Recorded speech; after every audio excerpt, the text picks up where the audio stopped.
Hello everyone, welcome you all the important topic series. और इस series में हम आज मैकेनिक्स को स्टार्ट कर रहे हैं। ये मैकेनिक्स का हमारी फर्स्ट वीडियो है और इसमें हम डिस्कस करने वाले हैं वर्क, पावर और एनर्जी को। काफ़ी इंपॉर्टेंट है, बहुत बार आपसे इससे क्वेश्चन पूछा जाता है। अगर फिजिक्स की तरह हम इसको देखें तो ये काफ़ी ब्रॉड टॉपिक है, तो बहुत ज़्यादा ब्रॉड हम डिस्कस करने वाले हैं नहीं। यहाँ पे हम इसका इंट्रोडक्शन डिस्कस करेंगे, समझने की कोशिश करेंगे कि वर्क, पावर, एनर्जी है क्या और किस टाइप के क्वेश्चन यहाँ से पूछे जाते हैं। इसके बाद जो सुपर 20 एमसीक्यू सीरीज की वीडियोस आती हैं उनमें हम डिटेल में डिस्कस करेंगे, इस पे वेराइटीज ऑफ क्वेश्चन को डिस्कस करेंगे। तो वहाँ पे जो बच्चे खुचे आपके फंडामेंटल हैं वो क्लियर हो जाएंगे। पहले आज समझ लेते हैं कि ये वर्क, पावर, एनर्जी होते क्या हैं, इनका आपस में रिलेशन क्या होता है, किस टाइप के क्वेश्चन आपसे एग्जाम में पूछे जा सकते हैं। तो चलिए शुरू करते हैं वीडियो को।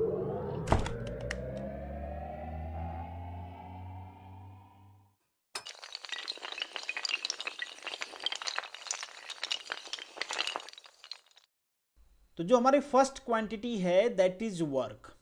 वर्क समझने से पहले एक चीज आपको जान लेना चाहिए कि एक टर्मिनोलॉजी होती है, वैसे आप सभी जानते होंगे, डिस्टेंस कहते हैं और दूसरे टर्मिनोलॉजी को डिस्प्लेसमेंट कहते हैं। इन दोनों में डिफरेंस यही होता है कि जो डिस्टेंस होती है ये एक स्केलर क्वांटिटी होती है और जो डिस्प्लेसमेंट होती है ये एक वेक्टर क्वांटिटी होती है। और जब हम वर्क कंसीडर कर रहे होते हैं तो वर्क में हम डिस्प्लेसमेंट कंसीडर करते हैं, न कि डिस्टेंस कंसीडर करते हैं। एक बेसिक साइड आप ये भी डिफरेंस समझ लो, यहां से आपको समझ में आ जाएगा कि इट मे पॉसिबल कि आपने कुछ डिस्टेंस ट्रेवल किया हो बट आपका जो डिस्प्लेसमेंट है वो जीरो है। जैसे एक आदमी है, यहाँ से स्टार्ट करता है अपनी जर्नी, दिन भर घूमता है और फिर से अपने घर आ जाता है, तो at the end of day उसका डिस्प्लेसमेंट क्या हुआ, जीरो हुआ, बट डेफिनेटली उसने कुछ डिस्टेंस ट्रेवल किया है। तो फिजिक्स कहता है भैया आपने क्या डिस्टेंस ट्रेवल किया, हमको उससे कोई लेना देना नहीं है। हम तो वर्क तभी मानेंगे जब वो वहां पे डिस्प्लेसमेंट हो रहा है। ऐसा फिजिक्स क्यों कहता है? वो इसलिए कहता है कि कुछ चीजें हैं जो अनवांटेड हैं, आप वो करोगे तो हम नहीं मानेंगे। सपोज कर लिए ये भाई साहब हैं, इन्होंने अपने सर पे कुछ वजन रख लिया और पूरे दिन वजन लेके अपनी जगह पे खड़ा रहे, तो फिजिक्स कहता है आपने बेकार में काम किया। इस वजन को आप जमीन पे रख देते, धरती माता इसकी लोड सहने के लिए तैयार है, तो आप फालतू में अपने सर पे क्यों रखे हो? फालतू में अपने सर पे रख के आप थक रहे हो, आपकी एनर्जी लॉस हो रही है, बट यहाँ पे वर्क परफॉर्म नहीं हो रहा है। तो ये आपको समझना है कि वर्क तभी परफॉर्म होगा जब वहाँ पे फोर्स के साथ साथ डिस्प्लेसमेंट भी हो रहा है। कहीं पे भी एक्सटर्नल फोर्स लग रहा हो और वहाँ पे डिस्प्लेसमेंट हो रहा है तो उसे हम कहते हैं वर्क। अब आता है term energy. Energy is the ability to perform work. जैसे मैंने यहाँ पे कहा कि यहाँ पे आपकी एनर्जी लॉस हो रही है बट आप कुछ कर नहीं रहे हो, आपने वर्क परफॉर्म नहीं किया। तो यहाँ पे जो एनर्जी होती है ना, एनर्जी एक एबिलिटी होती है कि जिससे आप वर्क को परफॉर्म कर सकते हो, बट ये हमेशा पॉसिबल नहीं है कि आपने एनर्जी लॉस किया है तो वहाँ पे कुछ ना कुछ वर्क हुआ ही होगा, ये जरूरी नहीं है। बिल्कुल कैसे नहीं हुआ होगा, जैसे कि मैंने आपको एग्जाम्पल दिया, ये समझ लेना। नेक्स्ट जो टर्मिनोलॉजी यहाँ पे यूज हुई थी दैट इज पावर। पावर क्या होता है? Power is nothing but rate of doing work. आप जो वर्क है उसको किस रेट से कर रहे हो। जैसे दो मजदूर हैं, दोनों मजदूर के काम करने की स्पीड अलग अलग होती है, मतलब उनका पावर अलग है, उनकी कैपेसिटी अलग है। दो मोटर लगा दिया आपने, दोनों का पावर अलग होगा, अलग अलग होगा, वो अलग अलग मशीन को चला सकते हैं। तो मतलब किस रेट से वर्क कर रहे हैं उसे हम कहते हैं पावर। आगे क्वेश्चन आएगा तो थोड़ा सा और चीजें आपको समझ में आएंगी। तो अगर सिंपली हम कहें कि जो हमारा वर्क होता है, work is the scalar product of two vector quantity, तो दैट्स मीन कि work is equal to f dash d या फिर एस। आपने पढ़ा होगा, यहाँ पे एस डिस्प्लेसमेंट है, ये भी एक वेक्टर क्वांटिटी है और एफ भी एक वेक्टर क्वांटिटी है। और ये जो वर्क है ना, ये क्या है? एक स्केलर क्वांटिटी है। एनर्जी भी एक स्केलर क्वांटिटी है और दोनों की जो यूनिट होती है वो जूल होती है। ठीक है, ये दोनों। अब यहाँ पे आपको लग रहा होगा कि ये दोनों क्या है? वेक्टर क्वांटिटी हैं और दोनों का प्रोडक्ट स्केलर कैसे हो गया? तो आप ध्यान रख लो कि ये जो स्केलर है ये बेसिकली एक स्केलर प्रोडक्ट है, या इसे हम डॉट प्रोडक्ट भी कहते हैं। तो दो वेक्टर का डॉट प्रोडक्ट हमेशा ही एक स्केलर क्वांटिटी होता है। अब आपको वेक्टर में थोड़ा सा और जानना है तो वेक्टर के लेक्चर्स देखने पड़ेंगे, बट आप ये जान लो कि दो तरीके से प्रोडक्ट फाइंड आउट किया जाता है किसी भी वेक्टर का। एक तो होता है उनका स्केलर प्रोडक्ट, दूसरा होता है क्रॉस प्रोडक्ट। क्रॉस प्रोडक्ट में अगर दो वेक्टर क्वांटिटी को आप क्रॉस प्रोडक्ट कर रहे हो तो वहां पे आपको तीसरा वेक्टर मिलेगा, बट यहाँ पे डॉट प्रोडक्ट में आपको एक स्केलर क्वांटिटी मिलती है। इससे ज़्यादा आपको नहीं जानना है, नहीं इससे ज़्यादा आपके एग्जाम में क्वेश्चन पूछे जाएंगे।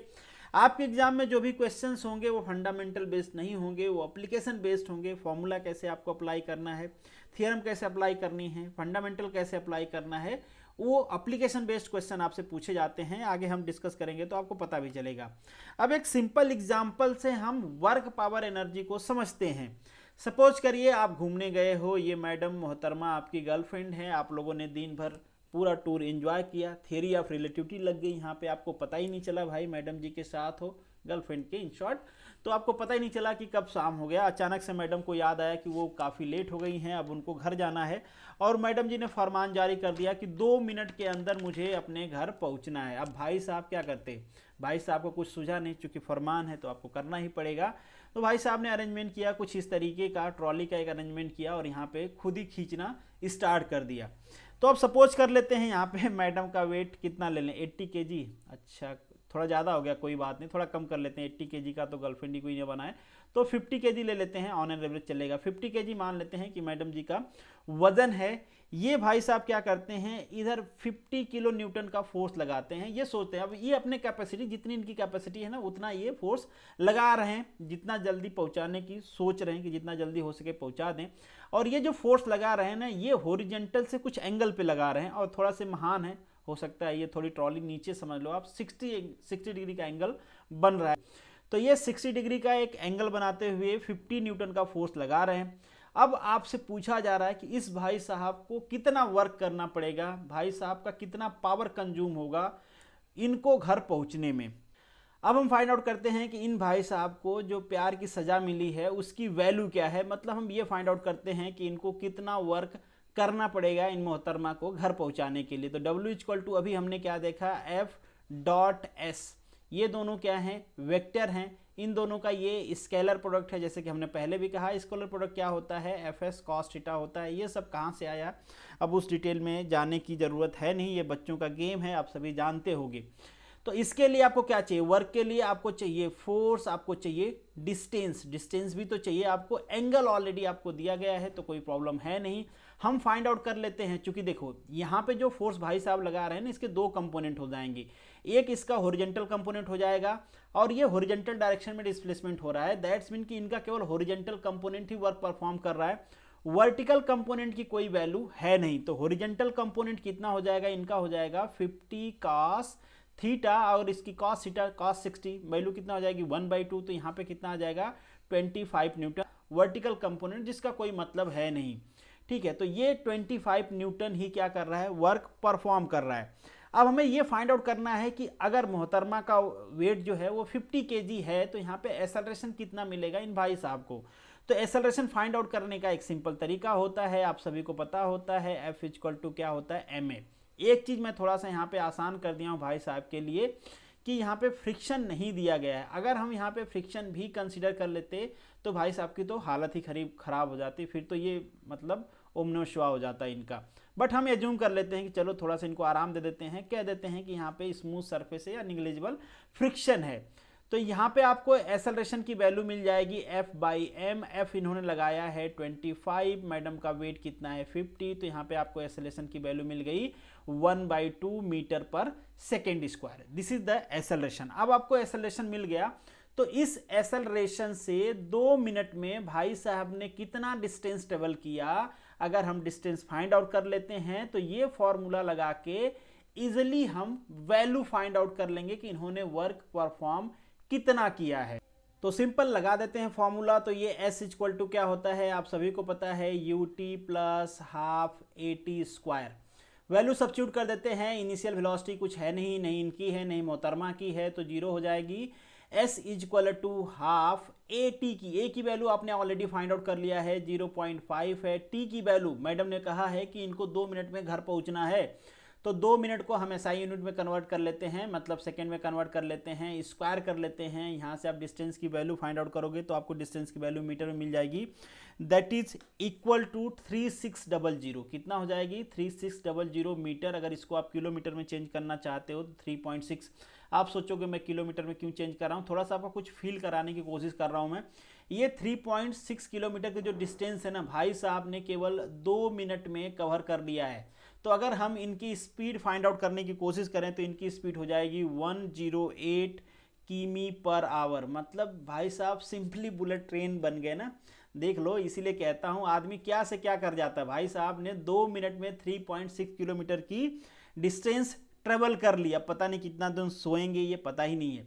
अब फाइंड आउट करते हैं कि इन्होंने वर्क कितना किया। वर्क मतलब इस डायरेक्शन में जो फोर्स है, इस डायरेक्शन में फोर्स कितना है 25 न्यूटन। 25 न्यूटन इस डायरेक्शन में फोर्स है। हॉरिजॉन्टल डायरेक्शन में हमने ऑलरेडी फाइंड आउट कर लिया है। तो आपको कंफ्यूज नहीं होना है कि कॉस क्यों नहीं लगा रहा हूँ। कॉस लगाओ तो भी, जैसे कि एफ एस कॉस थीटा लगाएंगे तो इसी डायरेक्शन में फोर्स है, इसी डायरेक्शन में डिस्प्लेसमेंट है, तो कॉस की वैल्यू 0 मतलब 0 की वैल्यू 1। Very simple. तो ये वैल्यू आपको आ गई। एफ की वैल्यू आपको पता है 25 और यहाँ पे जो डिस्टेंस भाई साहब ने ट्रेवल किया उसकी भी वैल्यू पता है 3600। तो जब आप W की वैल्यू फाइंड आउट करोगे, यहाँ पे आपको जो वैल्यू मिलेगी that is equal to 90 kilo newton metre. मतलब भाई साहब ने इतना वर्क किया।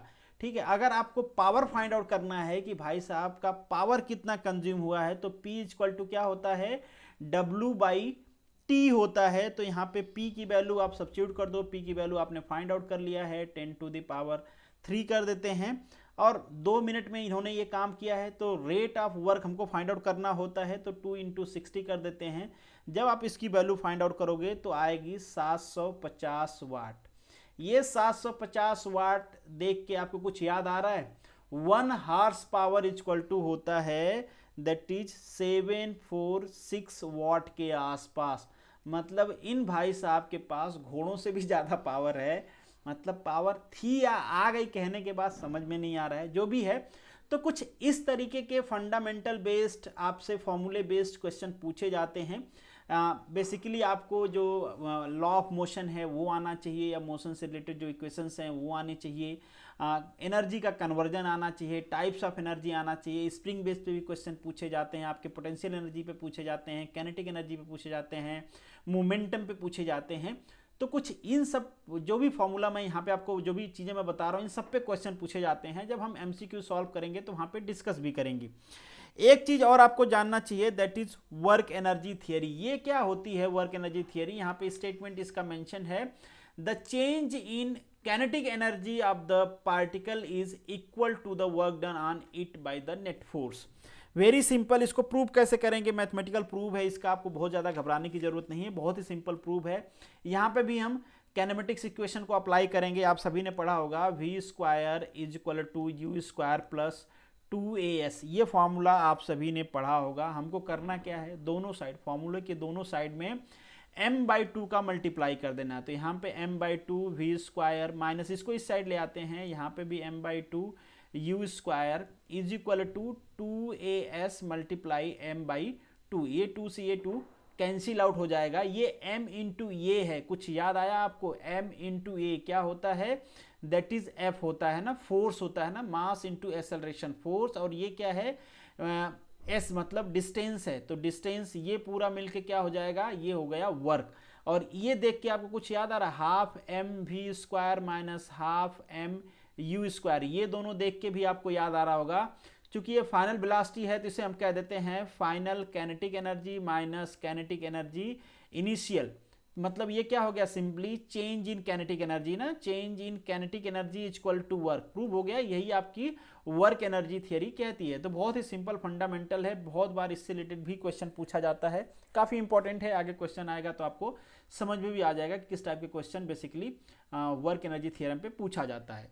तो लीजिए, जो फर्स्ट क्वेश्चन है वही वर्क एनर्जी थियरम पे है। ES 2017 में भी पूछा गया था, UKPSC 2013 में पूछा गया था। सिंपल सा क्वेश्चन है, a bullet of mass 0.03 kg moving with the speed of 400 meter penetrate 12 centimeter in the fixed block of wood. The average force exerted by the wood on the bullet, कितना force exert करेंगे? ये terms यहाँ पे use किया गया है average force. मैं बता देता हूँ, बहुत ज़्यादा इंपॉर्टेंट तो है नहीं, फिर भी आप जान लो नॉलेज के लिए। ये एवरेज फोर्स इसलिए यूज किया जाता है क्योंकि ये हम मान के चलते हैं कि जो हमारी वुड होगी ना वो हमेशा इक्वल रेजिस्टेंस नहीं करेगी, मतलब एक कांस्टेंट रेजिस्टेंस फोर्स नहीं लगेगा। जो रेजिस्टेंस फोर्स है उसकी वैल्यू वेरिएबल होगी, क्योंकि डेफिनेटली आपको पता है कहीं पे कोई भी चीज़ यूनिफॉर्म तो होता नहीं है, तो वहाँ पे रेजिस्टेंस भी यूनिफॉर्म नहीं होगा, वहाँ पे मॉलिक्यूल की बाइंडिंग अलग अलग होगी, इसलिए रेजिस्टेंस अलग अलग लगेगा। दैट्स वाई इन्होंने लिख दिया है एवरेज फोर्स। अब ये सिंपल सा क्वेश्चन है, आप इजीली सॉल्व कर सकते हो। वर्क एनर्जी थ्योरम अभी हमने पढ़ा, change in kinetic energy equal to work, और बुलेट के काइनेटिक एनर्जी में चेंज हो रहा है, क्या चेंज हो रहा है, kinetic energy final minus kinetic energy initial is equal to डब्ल्यू। बहुत ही सिंपल। काइनेटिक एनर्जी फाइनल क्या है भाई, जीरो है, क्योंकि बुलेट लास्ट में क्या हो जाएगी, पेनिट्रेट करके इतना दूर जाती है, उसके बाद रुक जाती है, स्टॉप हो जाती है, velocity zero, kinetic energy zero. Initial kinetic energy की वैल्यू आपको पता है, मास आपको पता है 0.03, आपको वेलोसिटी पता है इनिशियल, तो that is 400 to the power 2, और that is equal to work के लिए आपको क्या है, फोर्स तो आपको फाइंड आउट करना ही है, तो एफ एस कॉस थीटा होता है, एफ एस कॉस थीटा लिख लेते हैं। थीटा की वैल्यू क्या है भाई, देखो ये हमारी बुलेट है, अरे सॉरी ये हमारी वुड है, यहाँ से बुलेट आ रही है, बुलेट इधर अंदर की तरफ जा रही है, बट जो रेजिस्टेंस फोर्स होगा इसको रोकने की कोशिश कर रहा होगा, अपोजिट डायरेक्शन में लगेगा, तो मूवमेंट में और फोर्स में कितना डिग्री का एंगल है, 180 डिग्री का एंगल है। तो यहाँ पे जो वैल्यू होती है 180 की -1 होती है, तो माइनस एफ एस हो जाएगा, माइनस से माइनस ये कैंसिल आउट हो जाएगा। एस की वैल्यू आपको दिया गया है, तो यहाँ पे आपको एफ की वैल्यू मिल जाएगी, वेरी सिंपल, इन सबको आप कैलकुलेट कर लेना। तो that is equal to 0.03 multiply 402 square divided by 2, और यहाँ पे एस की वैल्यू भी आपको डिवाइड कर लेना है, तो एस की वैल्यू 0.12 दिया गया है। जब आप इसको सॉल्व करोगे तो आपको वैल्यू मिलेगी F is equal to 20,000 newton, that's mean की 20 किलो न्यूटन। तो सिंपल आंसर हो जाएगा आपका बी। जो आपका नेक्स्ट क्वेश्चन है ये भी सिंपल सा क्वेश्चन है, बट यहाँ पे हम टाइप्स ऑफ क्वेश्चन डिस्कस कर रहे हैं ताकि आपको पता चले कि किस किस टाइप के क्वेश्चन पूछे जाते हैं।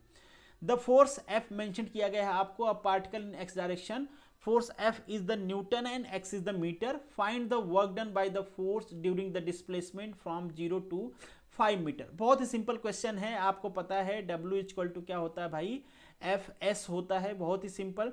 यहाँ पे DW डिफरेंशियल फॉर्म में दिया गया है, तो आप DW लिखना चाहो तो DW लिख लो, क्या हो जाएगा FDS हो जाएगा। वैल्यू को सब्स्टिट्यूट कर देते हैं, इसको इंटीग्रेट कर देंगे, ये W बन जाएगा, इस यहाँ पे इंटीग्रेट कर देते हैं, फोर्स की वैल्यू आपको दिया गया है 10 + 1.5x ds, चूंकि x है तो x लिख लेंगे, दैट इज द, हमको देखना है कि जो हमारा फोर्स है वो किसका वेरिएबल है, s का है, x का है, y का है, z का है, what ever that is not a matter. बहुत ही सिंपल चीज है, आप सभी को पता होगा। लिमिट सब्स्टिट्यूट कर देना है 0 to 5। यहाँ पे जो आप इंटीग्रेट करोगे तो इंटीग्रेशन आप सभी को आता होगा, 10x हो जाएगा प्लस ये 1.5 है, तो दिस इज 1.5x²/2। बहुत ही सिंपल, लिमिट आपको रखना है, ये 0 है, ये 5 है, लिमिट आप रख दोगे तो ये कितना हो जाएगा, 50 हो जाएगा, वेरी सिंपल। ये मल्टीप्लाई हो जाएगा यहाँ पे, दिस इज 1.5 मल्टीप्लाई, ये हो जाएगा 25 डिवाइडेड बाई 2, बहुत ही सिंपल। ये हो जाएगा 12.5, ये हो जाएगा 1.5, इन दोनों का मल्टीप्लाई करके जब आप इसको ऐड करोगे तो जो आपको वैल्यू मिलेगी दैट इज अराउंड 68.77 या 75 के आसपास मिलेगी, जो कि बहुत ज़्यादा क्लोज है आपके 70 के। यहाँ पे अप्रोक्सीमेट वैल्यू आपसे पूछा गया है, तो घबराने की जरूरत नहीं है। और यहाँ पे जो ऑप्शंस दिए गए हैं उनमें भी काफ़ी डिफरेंस है, तो जो मोस्ट अप्रोप्रिएट ऑप्शन होगा आपका सी होगा। नेक्स्ट जो आपका 3rd नंबर का क्वेश्चन है, when the body fall freely under the gravity then the work done by the gravity is, क्या होगा, negative, positive, zero, infinity. Gravity देख लो, फोर्स डाउनवर्ड डायरेक्शन में लग रहा है, मूवमेंट क्या है, डाउनवर्ड डायरेक्शन में है, तो जो भी वर्क होगा वो कैसा होगा, पॉजिटिव होगा। जिस डायरेक्शन में फोर्स है अगर उसी डायरेक्शन में डिस्प्लेसमेंट है तो वर्क आपका क्या होता है, पॉजिटिव होता है। एक और एग्जांपल लेते हैं, सपोज कर लीजिए ये आपकी स्प्रिंग है, आप इसको इधर स्ट्रेच कर रहे हो, तो अगर आप पूछा जाए आपसे कि आपका जो वर्क है, आप जो वर्क कर रहे हो वो पॉजिटिव है कि नेगेटिव, तो डेफिनेटली वो क्या होगा, पॉजिटिव, क्योंकि आप इधर फोर्स लगा रहे हो और इधर ही स्प्रिंग में जो है एक्सटेंशन भी हो रहा है। बट यहीं पे आपसे पूछ लिया जाता है कि जो वर्क स्प्रिंग ने किया है वो पॉजिटिव है कि नेगेटिव, तो वो क्या होगा, नेगेटिव, क्योंकि डिस्प्लेसमेंट इधर हो रहा है, स्प्रिंग फोर्स इधर लगाएगी, क्योंकि स्प्रिंग क्या करेगी, आपके मोशन का मतलब मोशन का रेजिस्टेंस डेवलप करेगी, इसलिए जो फोर्स की डायरेक्शन होगी इधर होगी, तो स्प्रिंग द्वारा किया गया वर्क क्या होगा, नेगेटिव होगा, और आपके द्वारा किया गया वर्क क्या होगा, पॉजिटिव होगा। तो ये सारी चीजें हैं, बहुत ही सिंपल फंडामेंटल है। जो नेक्स्ट क्वेश्चन है, a body of mass 0.5 kg drop from the height 10 metre reach the ground with the speed of 11 metre per second, calculate the work done by the air friction. ध्यान देना, यहाँ पे gravity द्वारा work नहीं पूछा गया है, पूछा गया है कि एयर फ्रिक्शन कितना वर्क कर रहा है। आपसे फाइनल वेलोसिटी दी गई है, तो अगेन हम क्या करेंगे, यहाँ पे वर्क एनर्जी थ्योरम अप्लाई करेंगे। वर्क एनर्जी थ्योरम के हिसाब से चेंज इन काइनेटिक एनर्जी क्या कहती है, वर्क के बराबर होता है, तो अगेन हम अप्लाई कर देते हैं। दैट्स मीन कि W इक्वल टू क्या हो जाएगा, initial velocity, final velocity minus initial velocity, तो हाफ मास कितना दिया गया है आपको 0.5 इंटू 11 वेलोसिटी है तो 11 स्क्वायर माइनस इनिशियल क्या हो जाएगी आपकी 0 हो जाएगी क्योंकि ड्रॉप किया गया है ऊपर से, ठीक है। तो इनिशियल वेलोसिटी 0 थी। जब आप इसको कैलकुलेट करोगे तो आपको जो वैल्यू मिलेगी दैट इज इक्वल टू 30.25 और वर्क है तो यूनिट आप लिखते रहना, या तो आप जूल लिख सकते हो या फिर न्यूटन मीटर भी लिख सकते हो, दोनों में से कोई सी यूनिट मेंशन की गई रहती है। अब आपने वर्क फाइंड आउट कर लिया कि ये जो ब्लॉक ड्रॉप हुआ है इसमें कितना वर्क हुआ है। अब ये फाइंड आउट कर लेते हैं कि अगर एयर रेजिस्टेंस की यहाँ पे बात की गई तो हम देखते हैं कि यहाँ पे एयर रेजिस्टेंस है क्या। एयर रेजिस्टेंस का मतलब क्या है कि एयर अपवर्ड डायरेक्शन में फोर्स लगाएगा, अपोज करेगा उसके मोशन का, दैट्स मीन यहाँ पे कुछ वर्क लॉस हुआ होगा ना। तो वो वर्क लॉस कितना है, देखो एग्जैक्टली वर्क कितना होना चाहिए था भाई। जब ये 10 मीटर के हाइट पे है तो इसके पास पोटेंशियल एनर्जी कितना होगा, mgh होगा, तो इतना ही वर्क होना चाहिए था कि नहीं होना चाहिए था, इतना ही वर्क होना चाहिए था। तो W होना कितना चाहिए था थ्रू ग्रेविटी, mgh होना चाहिए था। m कितना है 0.5 है, g की वैल्यू 10 ले लेते हैं, h की वैल्यू 10 ले लेते हैं, तो कितना वर्क होना चाहिए था, वर्क होना चाहिए था 50 न्यूटन। वर्क कितना हुआ भाई, वर्क हुआ 30.25, मतलब कुछ तो एयर रेजिस्टेंस ने वर्क को निगलेक्ट कर दिया है। तो अगर हम ये फाइंड आउट करें कि एयर रेजिस्टेंस वर्क कितना हुआ तो ये कितना हो जाएगा 30.25 माइनस 50, ये न्यूटन मीटर जूल, आप जो भी लिखना चाहते हो लिख लूंगा। तो यहाँ पे हो जाएगा work by the air resistance, work by air resistance, क्योंकि एयर रेजिस्टेंस क्या होगा अपवर्ड डायरेक्शन में लग रहा होगा। तो जब आप इसको माइनस करोगे तो ये 13.25 है, तो 19.75 के आसपास आपका जो वर्क आएगा जूल। ये वर्क किसने किया है, ये वर्क किया है आपके एयर रेजिस्टेंस ने, और ये किसका होगा नेगेटिव डायरेक्शन में होगा। नेगेटिव होना भी चाहिए ना ऑब्वियसली, क्योंकि वर्क एयर रेजिस्टेंस क्या है अपवर्ड डायरेक्शन में लग रहा है, बट ब्लॉक का मोशन क्या है डाउनवर्ड डायरेक्शन में। अब इसको थोड़ा सा फील करने की कोशिश करो। सपोज करो कि जो एयर रेजिस्टेंस है ना, जितना वर्क एयर कर रही है उतना ही वर्क ग्रेविटी कर रहा है, तो क्या होगा आपका ब्लॉक नीचे गिरेगा, नहीं गिरेगा ना भाई, ऊपर ही रह जाएगा। अगर मान लीजिए कोई ब्लॉक है, इसको उतना ही ऊपर वर्क मिल रहा है, नीचे भी उतना ही वर्क मिल रहा है, तो ये ब्लॉक में मूवमेंट नहीं होगा ना, ब्लॉक तो रुका रह जाएगा, दोनों साइड एक दूसरे को कैंसिल आउट कर देंगे। कब होता है, जब देखो कोई हल्की चीज होती है जहां पे एयर रेजिस्टेंस आपको दिखता है, तो आप देखो वो नीचे आती ही नहीं, ऊपर उड़ती रहती है, वहां पे तो एयर के द्वारा जो वर्क होता है वो ग्रेविटी से ज्यादा होता है, इसीलिए वो ऊपर हमेशा ऊपर ही ऊपर जा रहे होते हैं। जब ग्रेविटी का वर्क ज्यादा होगा तभी तो वो फॉल डाउन होगा। तो यहाँ पे देखो ग्रेविटी का वर्क ज्यादा है, ग्रेविटी ने वर्क जो किया है दैट इज 30.25 किया है। कितना वर्क लॉस हुआ है, कितना होना चाहिए था, तो यहाँ पे जो वर्क लॉस हुआ है वो होना चाहिए था ग्रेविटी के द्वारा वर्क mgh, बट यहाँ पे हुआ है 30.25। वर्क लॉस कितना हो गया, वो वर्क लॉस जो हुआ that is due to the air resistance. तो जो भी क्वेश्चन हमने डिस्कस किया यहाँ पे उसके आंसर हैं। This is the end of this video, thank you so much for watching this. मिलेंगे नेक्स्ट वीडियो जो कि होगा आपका सुपर 20 MCQ, जिसमें हम डिटेल में डिस्कस करेंगे वर्क एनर्जी थ्योरम पे जो प्रीवियस ईयर के क्वेश्चंस पूछे गए हैं उनको सॉल्व करेंगे डिटेल में। तो बहुत सारे फंडामेंटल जो यहाँ पे आपके कंप्लीट नहीं हुए होंगे वहाँ पे हो जाएंगे, क्योंकि ये बहुत ही ब्रॉड टॉपिक है, इसमें कोलिजन भी आ जाता है। तो कोलिजन इट्सेल्फ एक चैप्टर है, आपने अगर पढ़ा होगा फिजिक्स में तो काफ़ी सारी चीज़ें इसमें आ जाती हैं, बट हम थोड़ा सा ब्रीफ में डिस्कस करने की कोशिश करेंगे ताकि आपके एग्जाम का काम भी चल जाए और बहुत ज़्यादा डिटेल में हमको जाना भी ना पड़े। तो चलिए मिलेंगे नेक्स्ट वीडियो में, तब तक के लिए all the best, good luck.